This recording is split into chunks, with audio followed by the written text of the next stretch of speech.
Gipaningkamutan sa kagamhanan sa lalawigan sa Sugbo ug sa power provider sa isla sa Mactan nga mabalik ang kuryente sa lungsod sa Cordova apan aduna lang gamay nga problema sa laing dapit. Mao kini ang nahibaw-an ni Gobernador Gwen Garcia atol sa tigom nga iyang gipatawag kauban ang Mactan Electric Company kun MECO Incorporated, DPWH ug ang kirante contractor ni adtong Lunes, Enero 3.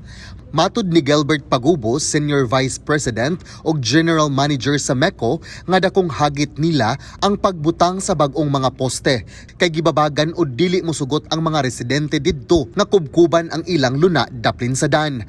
Hinuon matud ni Garcia nga iyang istoryahon si Cordova Mayor Tetchecho kabahin niini ug nipahimangno sa mga Cordovanhon nga Remember, we're still under a state of calamity.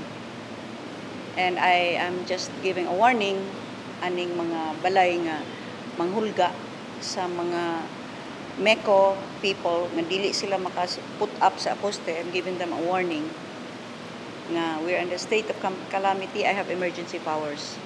si Garcia nagkanayon nga unta dili na lang babagan sa mga residente kay daghan ang nag-antos o gikinahanglan na nga mabutang na ang mga poste aron ma-energized ug hingpit na nga mabalik ang kuryente sa matag panimay sa Cordova. Ako, ayuhon lang usan akong hangyo. Please do not cause any further delays.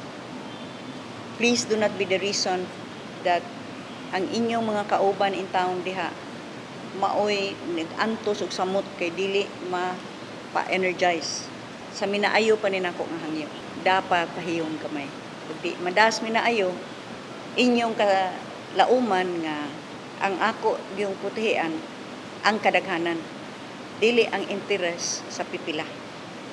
John Fredson Granada, Balita sa Sugbo.